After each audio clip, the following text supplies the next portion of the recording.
बंधु, भागवत के द्वारा अर्पण, समर्पण, तर्पण की प्राप्ति होती है। भागवत के द्वारा अर्पण, समर्पण और तर्पण की प्राप्ति होती है। भागवत ऐसा वैसा ग्रंथ नहीं है, ये कोई साधारण पुस्तक नहीं है। ये ब्रह्म सूत्र का अप्राकृत भाष्य है। क्या है? और बंधुओं, भागवत कोई पोथी पत्र नहीं है, कोई किताब नहीं है। विद्वान की परीक्षा भागवत से होती है। विद्यावताम भागवती परीक्षा, ये विद्वानों की परीक्षा का विषय है। ये साधारण पुस्तक नहीं है। इससे विद्वान की विद्वता का मापन किया जाता है। तो बंधुओं, भागवत का जो श्री गणेश है वो जन्म से होता है। भागवत कहां से प्रारंभ होती है? जन्म से। और सारे पन्ने जब पलट दो ना भागवत के, तो अंतिम जो शब्द आता है वो है परम। भागवत जन्म से प्रारंभ होती है और परम पर जाकर के पूरी होती है। तो भागवत क्या है? एक जर्नी है, एक यात्रा है, जन्म टू परम। ये यात्रा जन्म से प्रारंभ होती है और परम पर जाकर के पूर्ण होती है। भागवत कुछ कहना चाहती है, भागवत कुछ संदेश दे रही है कि जन्म तो मिल गया है, हाँ, बड़ी मुश्किल से मिला है मानव जन्म। अब मानव जन्म प्राप्त करने के बाद में अगर परम तक की प्राप्ति नहीं की, परम तक की यात्रा नहीं हुई, तो मानव जीवन पाना व्यर्थ है। जीवन का अर्थ जाने नहीं और अर्थी पे लेट गए तो आपने कुछ नहीं जाना। उसी नौन तेल लकड़ी के चक्कर में फंसे रहे, कुछ नहीं आपने जाना, और अर्थी पे लेट गए तो सब बेकार है। तो बंधुओं, भागवत सावधान कर रही है, संदेश दे रही है कि जन्म मिला है तो परम की प्राप्ति कर लो। परम माने वो परम पिता परमात्मा, परम तत्व की प्राप्ति कर लो। वेद भगवान कहते हैं, यह चेद वेदी दत्त सत्यमस्ति, न चेद वेदी दत्त सत्यमस्ति। यह चेद वेदी, ये जो वेदी मिली है, ये शरीर मिला है, अगर आपने उस सत्य को जाना नहीं तो ये व्यर्थ है, बेकार है, किसी काम की नहीं है। तो बंधुओं, जन्म मिला है तो परम की प्राप्ति कर लो, ये भागवत का संदेश है। और ये भागवत जो है ना, श्री कृष्ण के इर्द गिर्द घूमती है। किसके आसपास घूमती है? श्री कृष्ण के आसपास। लेकिन व्यास जी ने मंगलाचरण में कृष्ण का नाम नहीं लिया, जबकि पूरी भागवत श्री कृष्ण के इर्द गिर्द घूमती है। वेद व्यास जी ने कृष्ण का नाम नहीं लिया। क्या कहा? सत्यम परम धीमहि,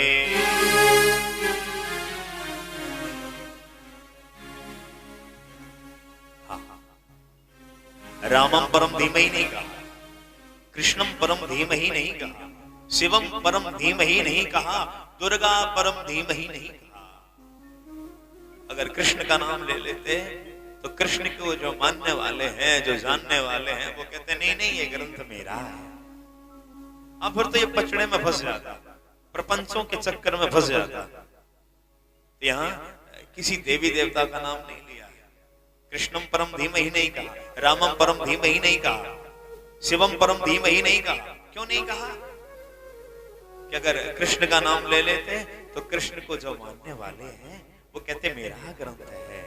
राम का नाम ले लेते तो राम को जो मानने वाले हैं वो कहते हैं ये ग्रंथ मेरा है। जो शिव को मानने वाले हैं वो कहते हैं नहीं नहीं ये ग्रंथ मेरा है। और जो दुर्गा को मानने वाले कहते हैं नहीं नहीं ये ग्रंथ मेरा है। तो बंधुओं, सत्यम परम धीमहि कहा। सत्य सबके, हाँ, सबके साथ में जुड़ा हुआ है, सच्चिदानंद रूप है। कृष्ण कौन है? वो सत्य है। राम कौन है? सत्य है। दुर्गा कौन है? सच्चे दरबार की कौन है? वो सत्य ही है।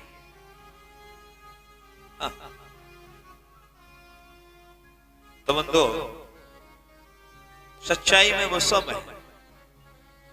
सत्य ही परमात्मा का स्वरूप है। और एक बात बताऊं,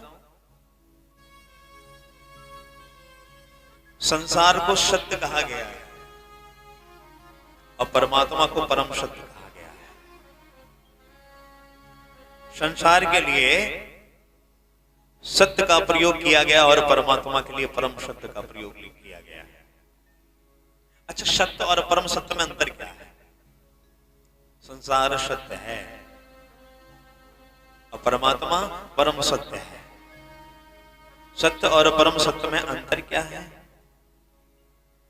संसार का जो सत्य है वो परिवर्तनशील है। कैसा है? परिवर्तनशील है, बदलने वाला है। लेकिन जो परमात्मा रूपी सत्य है वो परिवर्तनशील नहीं है, वो बदलने वाला नहीं है। संसार का, अब फिर पूछो कि कितनी उम्र है? कि 60 वर्ष। अरे भैया आप झूठ बोल रहे हो। 10 वर्ष पहले मिले तो आप कह रहे थे 50 वर्ष और आज कह रहे हो 60 वर्ष। वो तब भी सत्य बोल रहा था और आज भी सत्य बोल रहा है। वो तब भी सत्य बोल रहा था और आज भी सत्य बोल रहा है। क्यों? क्योंकि संसार का जो सत्य है वो कैसा है? परिवर्तनशील है, बदलने वाला है। यहाँ जवानी सत्य नहीं, यहाँ बचपन सत्य नहीं, यहाँ बुढ़ापा सत्य नहीं, यहाँ दिन सत्य नहीं, रात्रि सत्य नहीं, कोई ऋतु सत्य नहीं है। यहाँ हर चीज बदलने वाली है। परिवर्तन प्रकृति का नियम है, प्रकृति की देन है। और परमात्मा कैसा है? भूत भविष्य वर्तमान, तीनों कालों में न सतो विद्यते भावो। इसका कभी अभाव नहीं होता है। ये कभी बदलता नहीं है। अपने स्वरूप से और अपने स्वभाव से ये कभी बदलता नहीं है। जैसा है वैसा ही ये रहता है। तो बंधुओं, संसार पल पल बदल रहा है, छिन छिन बदल रहा है, लेकिन परमात्मा बदलने वाला नहीं है, परिवर्तनशील नहीं है। सत्यम परम धीमहि।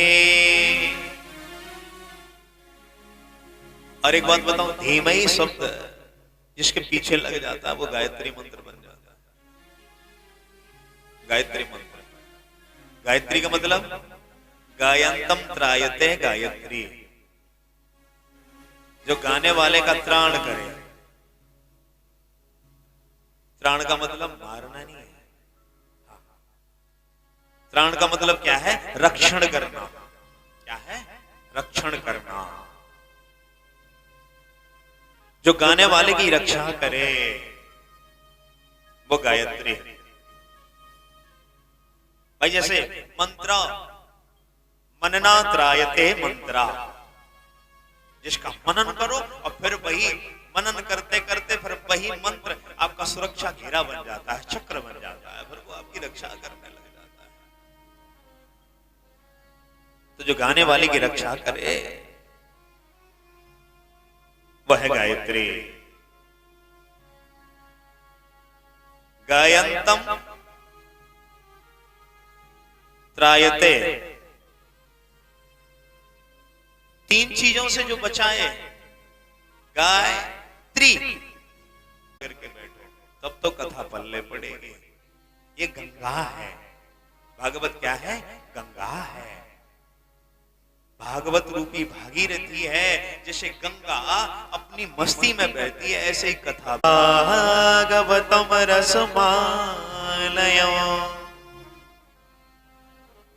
मुहुरहो रसिका भोग भाव।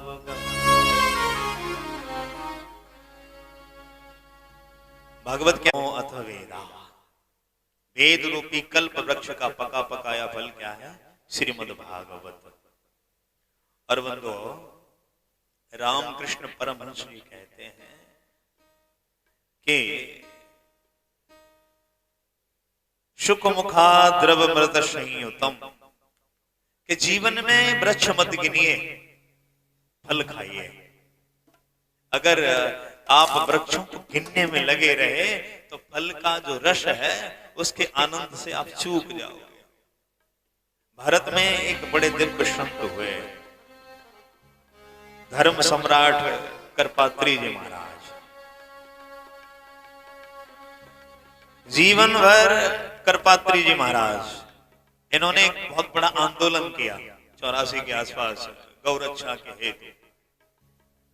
बहुत बड़ा आंदोलन किया।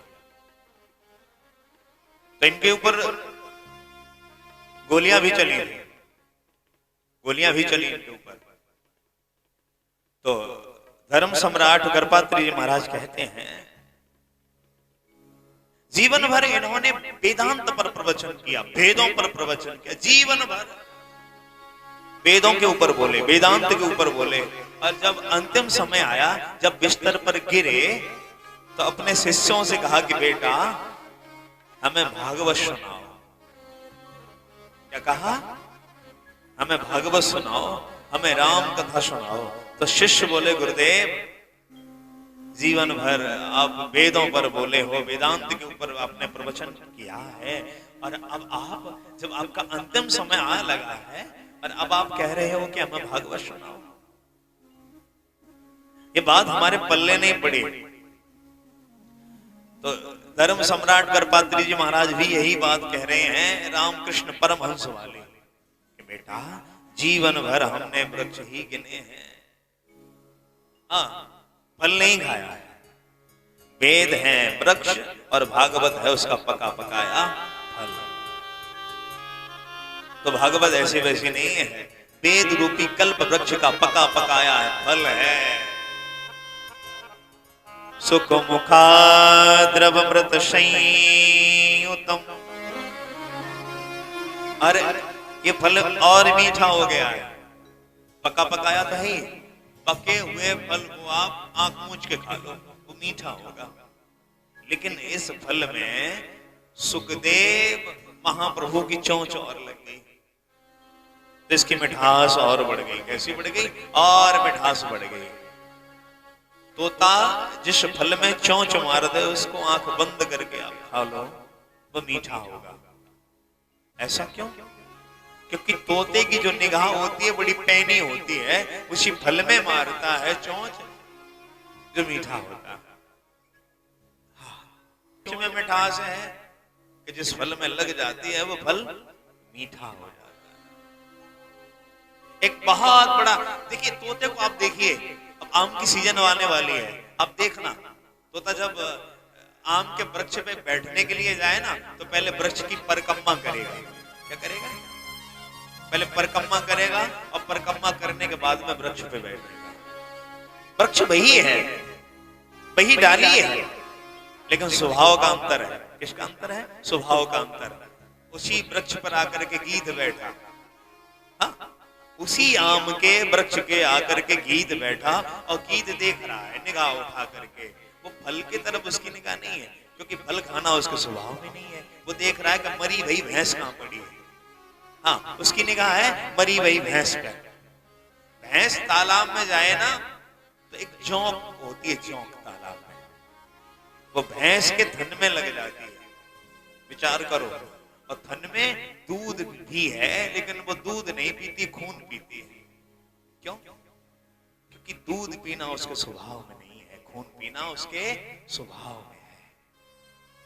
तो बंधो, ऐसे ही समाज के सज्जन लोग होते हैं ना, सज्जन लोग, वो खुद ही फल का आनंद लेते हैं और दूसरों को भी देते हैं। जैसे तोता आया और डाली पर बैठा और फल को देखा, उसमें चोंच मारी, जितना रस चूसना था चूस लिया, पीना था पी लिया, बाकी छोड़ दिया। बूंद बूंद करके वो रस टपकता है।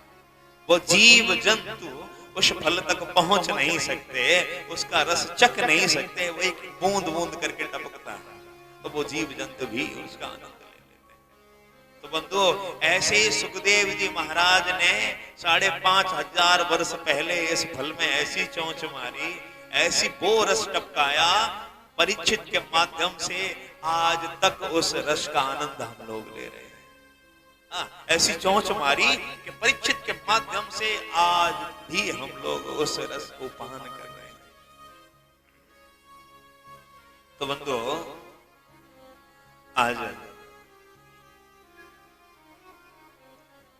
एवत भागवतो रसमालयम्,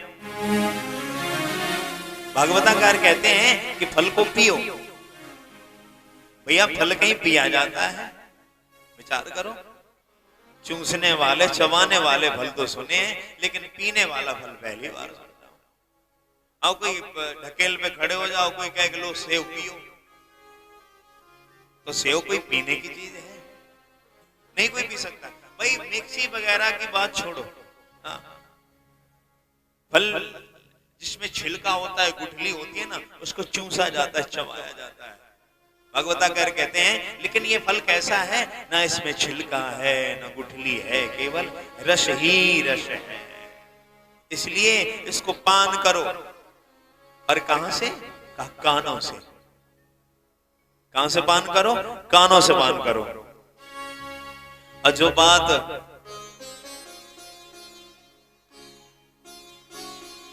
व्यास जी कहते हैं और वही बात गोस्वामी तुलसीदास जी कहते हैं।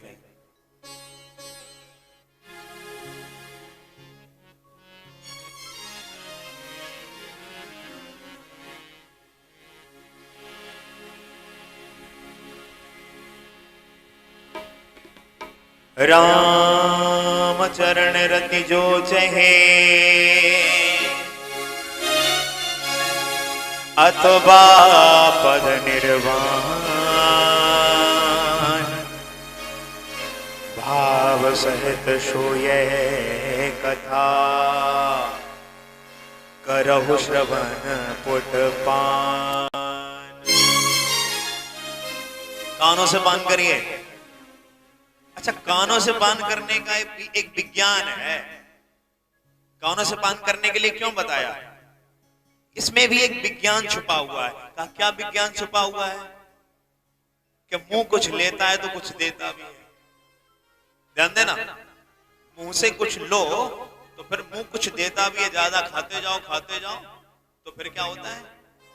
हाँ, उल्टी हो जाती है। मुंह कुछ लेता है तो कुछ देता भी है।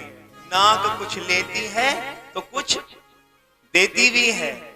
आंख कुछ लेती है तो देती भी है। लेकिन कान ऐसे हैं जो केवल लेते ही लेते हैं, देते कुछ नहीं है। कुछ नहीं देते हैं।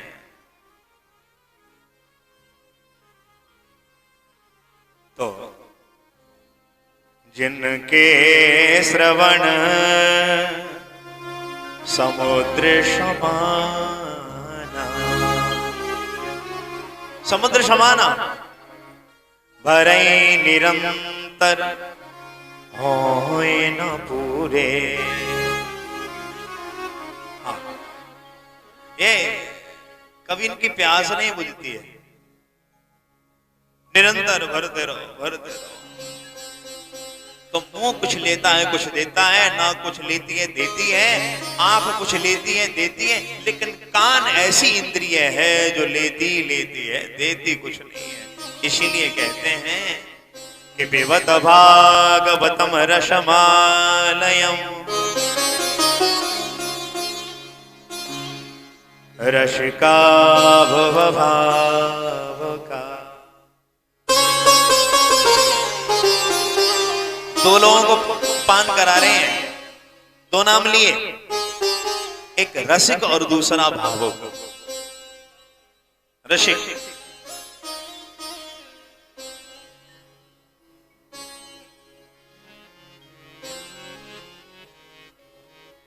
प्रभु चरित रनवे को रसिया,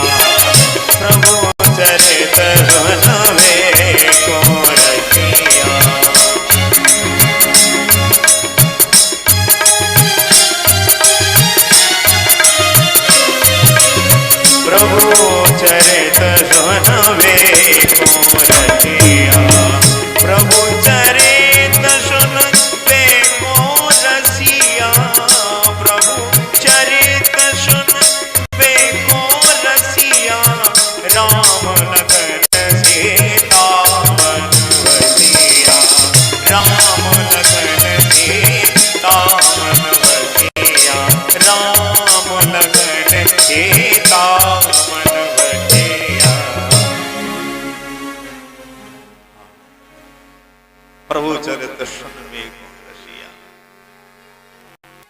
रसिया ही रस की परख जानता है। जो सच्चा, हनुमान जी सबसे बड़े रसिया हैं। किसके? रस के हैं। रस के सबसे, रस कौन है? परमात्मा है। परमात्मा को वेदों की श्रुतियों ने क्या कहा है? रस। तो रस की पहचान किसको होती है? रसिया को होती है। भावुक भरा नहीं जो भावों से, बहती जिसमें रसधार न हो। वो हृदय नहीं, वो पत्थर है जिसमें स्वदेश का प्यार न हो। जिसके अंदर अच्छे भाव नहीं है वो किसी की भावनाओं को क्या जानेगा? हाँ, भावुक व्यक्ति ही अच्छे भावों को जान सकता है। जिसके अंदर अच्छे भाव नहीं है वो क्या जाने? हाँ? तो दो ही नाम लिए, रसिक और भावुक। और बंधो, भाव जगत अलग है। जहां बुद्धि और मन की सीमा समाप्त होती है वहां से भाव जगत प्रारंभ होता है। हाँ, इतना ध्यान रखना। जहां मन और बुद्धि की सीमा समाप्त होती है वहां से भाव जगत की सीमा प्रारंभ होती है। गौ गोचर जहां लग मन जाए,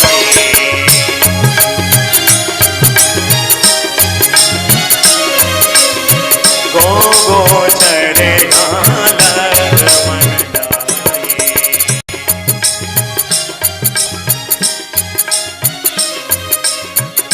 गौ गोचर जहां लग मन जाए,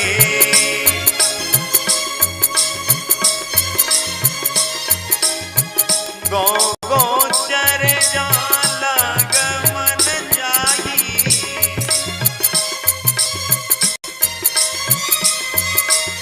सो सब माया जानो भाई, सो सब माया जानो भाई, सो सब माया जानो भाई। जहां तक आपके मन और खोपड़ी की पहुंच है वहां तक माया का क्षेत्र है। माया का क्षेत्र कहां तक है?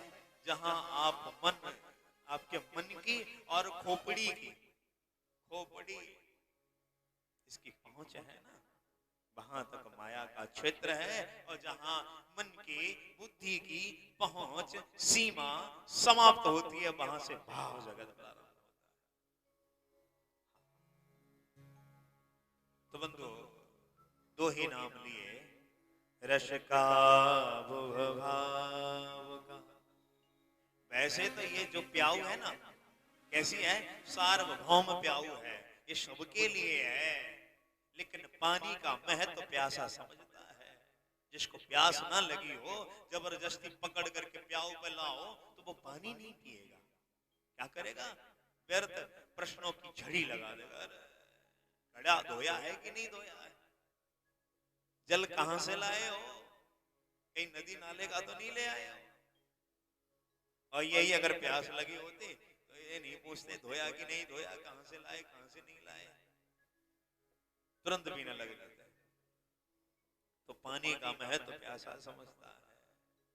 तो रसिक जो और भावुक हैं वो बगैर फोन किए चले आते, उन्हें पता चल जाए कि कथा का झरना झर कहां रहा है, वो तुरंत पहुंच जाते हैं पान करने के लिए।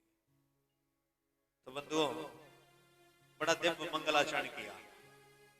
उसके बाद में ये कथा चल कहां रही है? नैमिषारण्य में। भारत में 7 आरण्य है। कितने आरण्य हैं? 7। उन्हीं में ये है नैमिषारण्य। नैमिषारण्य, चंपारण्य, दंडकारण्य, भद्रकारण्य, वृंदारण्य आदि आदि 7 अरण्य हैं। बंधुओं, रण्य का मतलब होता है 2, और जब आ लग जाता है तो क्या हो जाता है? अद्वैत, अकेला। हाँ, नैमिषारण्य में 88,000 ऋषि विद्यमान है। उन 88,000 ऋषियों का प्रतिनिधित्व कौन कर रहे हैं? शौनक जी महाराज। व्यासपीठ पर कौन बैठे हैं? 16 वर्षीय सूत जी महाराज। 88,000 ऋषि व्यासपीठ पर सूत जी महाराज। अरे इसका नाम क्या पड़ा? नैमिषारण्य। बंधुओं, वहां पर श्रोता और वक्ता का मन एक है। क्या है? एक है। भाव एक है। अलग अलग भाव लिए नहीं बैठे हैं। और यहाँ तो लोगों की अलग अलग भाव रहते हैं पंडाल में। जो वक्ता बोले हृदय में भाव वही होना चाहिए, तब तो सच्चे श्रोता हो। अगर आपके हृदय में कुछ अलग चल रहा है, आपके हृदय में कोई अलग ढोल बज रहा है, तो आप श्रोता नहीं हो। आप श्रोता नहीं हो। श्रोताओं के लिस्ट से आपका नाम कट जाएगा। हेतु बादर तो मूर्खो स्त्रेजित कृपणा सठा। हेतु, अगर कोई उद्देश्य से कथा सुन रहा है या करा रहा है तो वो श्रोता नहीं है। हाँ, हेतु माने उद्देश्य। कोई उद्देश्य से कथा सुन रहा है या करा रहा है तो वो श्रोता नहीं है। वो श्रोता की लिस्ट से अलग है, वो श्रोता नहीं है। हेतु बाद रतो मूर्खो। बाद, बाद माने बाद। यहाँ क्या है? यहाँ संवाद चल रहा है, वाद विवाद नहीं। व्यासपीठ पर बात थोपना। बहुत से लोग होते हैं पर्ची भेज देते, महाराज ये कथा सुना देना, ये भजन सुना देना। गंगा आपके अनुसार नहीं बहेगी। कोई गंगा को अपने अनुसार बहाना चाहे तो वो बहने वाली नहीं है। गंगा की अपनी मस्ती है, वो अपनी मस्ती में बहती है। हेतु बाद रतो मूर्खो। मूर्ख, मूर्ख व्यक्ति भी श्रोता नहीं है। मूर्ख श्रोता नहीं है। वो तो वही बात हो जाएगी कि भैंस के आगे बीन बजाने वाले। स्त्री जिता, स्त्री जित माने कामी। कामी हरि कथा ऊसर बीज फल जथा। ऊसर भूमि में बीज डालाओ तो वो बीज वापस नहीं आएगा। ऐसे ही कामी व्यक्ति, उसे कथा से क्या लेना देना। कृपणा, कृपण माने कंजूस। कोई कंजूस आदमी कथा कराए तो उसका मन कथा में लगेगा। वो जैसे ही देखो, और लैया के पैकेट पर पैकेट आ रहे हैं। हाँ, केला खरीद कर आ रहे हैं, बड़े पैसा खर्च हो रहा है, तो उसका मन कहाँ लगा रहेगा? और उसके पैसे पर बड़ा खर्चा हो रहा है। हाँ, तो कंजूस आदमी का मन कहाँ लगा रहेगा? खर्चे पर। तो उसका मन कथा में नहीं लगेगा। तो बंधुओं, यहां बैठो ना सादर। कैसे बैठो? आदर के सहित। पंडाल में आओ ना तो आदर के सहित आओ, मन लाई। आदर के सहित आओ। आदर के सहित मतलब उद्देश्य हो कथा। क्या हो? कथा। आप अगर कोई और उद्देश्य लेकर के पंडाल में बैठे हो तो आप रीते चले जाओगे। कैसे चले जाओगे? रीते, खाली। उद्देश्य हो कथा। अगर कोई और उद्देश्य लेकर के पंडाल में बैठे तो आप कथा लेकर के नहीं जा पाओगे। आप कैसे जाओगे? खाली जाओगे, रीते जाओगे। जैसे मेघ बरस रहे हो, छलनी आंगन में रख दो। हाँ, मेघ बरस रहे हो और छलनी आंगन में रख दो और छलनी उठाओ। बरसने के बाद में भयंकर मेघ बरस करके चले जाएं और छलनी उठाओ। पर छलनी कैसी होगी? रीति कैसी होगी? खाली। हाँ, तो अगर आप कोई और उद्देश्य लेकर के आए हो तो आप रीते जाओगे, खाली जाओगे। मन लाइए। कथा कैसे सुनो? मन लगा करके सुनो। कथा में तन का नहीं मन का महत्व है। किसका? मन का। भजन में, पूजा में, पाठ में, सत्संग में, कथा में तन का नहीं मन का महत्व है। यहां जितनी देर बैठो ना, तो जहां जहां आपका मन बंधा हो वहां से गांठ खोल दो, उसके धागे खोल दो। मकान में, दुकान में, व्यापार में, परिवार में, जहां भी मन आपका। कथा क्या काम करती है?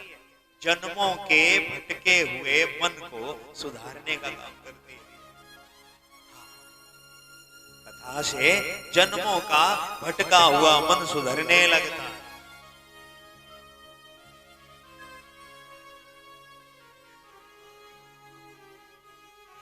और कथा से जन्मों का बिखरा हुआ मन सिमटने लगता है।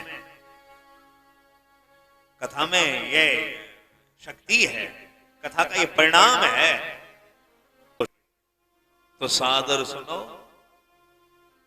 सुजन मन लाई, मन लगा करके कथा सुनो, तब कथा का फल का प्रतिनिधित्व शौनक जी महाराज प्रवक्ता हैं, सूत जी महाराज और ऋषियों को आज भागवत श्रवण करा रहे हैं। क्या? शास्त्रों का, वेदों का, पुराणों। और एक बात बता दूं आपको, ऋषियों ने प्रश्न किया था कि सूतख्याये कथा सारम मम कर्ण रसायन। ताकि अब की बार हमें वेद नहीं सुनने, वेदांत नहीं सुनने, शिव पुराण नहीं, देवी भागवत नहीं सुननी, विष्णु पुराण नहीं सुननी। क्यों? कहीं इन सबका निचोड़ सुनना है, सार सुनना है। कोई ऐसा सार सुनाओ जिसको सुनने मात्र से सबका फल मिल जाए।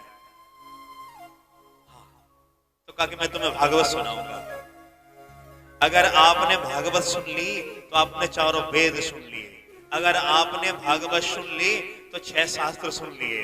अगर आपने भागवत सुन ली तो महाराज 18 पुराण सुन लिए। शिव पुराण में भागवत नहीं है, भागवत में शिव पुराण भी है। पूरा सती चरित्र भरा पड़ा है। और गीता में भागवत नहीं है, लेकिन भागवत में गीता भी है। 11वां स्कंद गीता से ही भरा पड़ा है। रामायण में भागवत नहीं है, लेकिन भागवत में रामायण भी है। गरुड़ पुराण में भागवत नहीं है, लेकिन भागवत में गरुड़ पुराण भी है। नरकों का वर्णन भरा पड़ा है। तो अब भागवत अगर आपने सुन ली तो बंधुओं आप तीनों ऋणों से भी उऋण हो जाओगे। हाँ, चारों वेद तो सुन ही लोगे, 6 शास्त्र भी सुन लोगे, 18 पुराण भी सुन लोगे, व्यास जी के द्वारा जो भी लिखा गया वो भी सुन लोगे, और तीनों ऋणों से भी उऋण हो जाओगे। देव ऋण, ऋषि ऋण और पितृ ऋण, इन तीनों ऋणों से उऋण हो जाओगे। देव ऋण क्या है? इसमें रोजाना देवताओं का पूजन होता है, यज्ञ होता है, तो देव ऋण से उऋण हो गए। ऋषि ऋण क्या है? ऋषियों के द्वारा जो लिखा गया है, जब तक उसको पढ़ोगे नहीं, सुनोगे नहीं, तब तक ऋषि ऋण से आप ऋण होने वाले नहीं। तो सबका निचोड़ भागवत में, तो ऋषि ऋण से भी आप ऋण हो गए। अब पितृ ऋण, भागवत क्या है? सबसे बड़ा तर्पण है। अभी मैंने बताया था कि भागवत अर्पण, समर्पण और तर्पण भी है। भागवत से बड़ा कोई तर्पण नहीं है पितरों के लिए। हाँ, भारत में विधान है, जब 4 धाम कराते हैं ना, जब गया कर आते हैं तो भागवत सुनने का विधान है। क्यों सुनी जाती है? कि जो पितर, कुछ ऐसे पितर होते हैं जो गया करने के बाद भी तरते नहीं हैं। हाँ, गौकर्ण ने गया किया था, अपने पिता का श्राद्ध किया था, अपनी माँ का श्राद्ध किया था, और अपने भाई का भी श्राद्ध किया था, धुंधकारी का। लेकिन माँ तर गई, पिता तर गए, भाई नहीं तरा। तब जाकर के भगवान सूर्य ने कहा, भगवान सूर्य के सामने गौकर्ण जी खड़े हो गए, तो भगवान सूर्य ने कहा, गौकर्ण, श्रीमद् भागवतालापा श्रीमद् भागवत सुनाओ अपने भाई को और तुम्हारे भाई का कल्याण हो जाएगा। तो भागवत सबसे बड़ा दर्पण है पितरों का। पितरों के कल्याण करने के लिए सबसे बड़ा श्रेष्ठ मार्ग है। भागवत जो सुन लेते हैं उनके पितर धन्य हो जाते हैं। तो बंधुओं, आज ऋषियों ने 6 प्रश्न किए सूत जी से। महाराज, प्राणी मात्र का कल्याण कैसे हो? और शास्त्र बहुत हैं, सबका सार क्या है? परमात्मा कर्तुम अकर्तुम अन्यथा कर्तुम समर्थ जगदीश्वर है, तो अवतार लेकर क्यों आता है? और चौथा प्रश्न है कि भगवान के अवतार कितने हैं? और 5वां प्रश्न कि जीवन का परम लक्ष्य क्या है? और भगवान जब अपनी लीला को समेट करके धर्म की स्थापना करके धराधाम को छोड़ करके जाते हैं तो धर्मम कम शरणम गता। ये 6 प्रश्न किए। ये भागवत क्या है? 6 प्रश्नों का उत्तर। जानते ना, ऋषियों के इन्हीं 6 प्रश्नों के जवाब में 18,000 श्लोक प्रकट हुए। कितने? ये 18,000 श्लोक क्या है? इन्हीं 6 प्रश्नों का उत्तर है। विचार करो, 6 प्रश्न का उत्तर है ये भागवत, केवल 6 प्रश्नों का। और रामायण में 14 प्रश्न किए गए। कितने किए गए थे? 14, माता पार्वती के द्वारा। और केवल 8 प्रश्नों में ही उनका काम हो गया। 6 प्रश्न उसमें भी रह गए। 8 प्रश्नों के जवाब में वो रामायण लिखी गई और 6 प्रश्नों के जवाब में ये 18,000 श्लोक भागवत। ये पूरी भागवत नहीं है बंधु, ये पूरी भागवत और नहीं है। ये क्या है? मात्र 6 प्रश्नों का उत्तर है। अगर पूरी भागवत तो कहाँ ही गया है? रामायण में कहाँ गया है कि सारे वृक्षों की कलम बना दो और पूरे सागर में स्याही घोल दो और लिखना प्रारंभ कर दो, फिर भी लिख नहीं पाओगे भगवान के बारे में, भगवान के भक्तों के बारे में लिख नहीं पाओगे।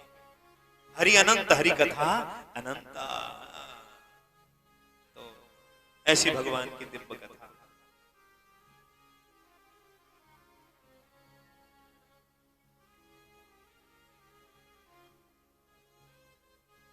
तो बंधु, 6 प्रश्नों का उत्तर है ये भागवत।